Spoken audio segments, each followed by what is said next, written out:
নমস্কার, আমি কিশোর বসাক। এই ত্রিপুরা রাজ্যের একজন পানীয় জলের অপারেটর তথা drinking water supply pump operator. আমি ত্রিপুরা রাজ্যের পানীয় জলের দফতর এবং পানীয় জলের মন্ত্রী এবং আমাদের প্রাণপ্রিয় মুখ্যমন্ত্রী স্যারের কাছে একটা আবেদন যে স্যার 2023 সালে দুর্গাপূজার আগে যে দুর্গাপূজার অনুদান তথা পূজার বোনাস নিয়মিত অনিয়মিত পার্ট টাইম রেগুলার সবাই পেয়েছে, কিন্তু এই ত্রিপুরা রাজ্যের পানীয় জলের অপারেটর দুর্গাপূজার বোনাস পায়নি, দুর্গাপূজার বোনাস থেকে বঞ্চিত। অথচ এই ত্রিপুরা রাজ্যের পানীয় জলের অপারেটররা প্রতিদিন 8 থেকে 10 ঘন্টা জলের আরেক নাম জীবন দান পরিষেবা দিয়ে যাচ্ছে।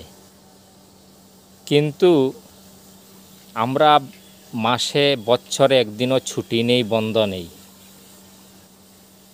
কিন্তু যারা ওয়াটার রিসোর্স অর্থাৎ সেচের জলের অপারেটর, তাদের এই ত্রিপুরা রাজ্যের অনেক মেশিন আছে যা মাসকে মাস বছরকে বছর বন্ধ থাকে, কিন্তু ওরাও 2023 সালে দুর্গাপূজার অনুদান বোনাস পেয়েছে। কিন্তু অথচ আমরা প্রতিদিন 8-10 ঘন্টা ডিউটি করার পরেও আমরা দুর্গাপূজার বোনাস অনুদান থেকে বঞ্চিত।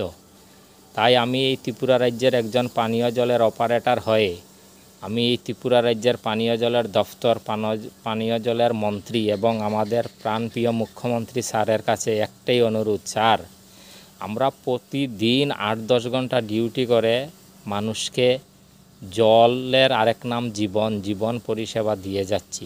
তাই আমি একজন এই ত্রিপুরা রাজ্যের পানীয় জলের অপারেটর হয়ে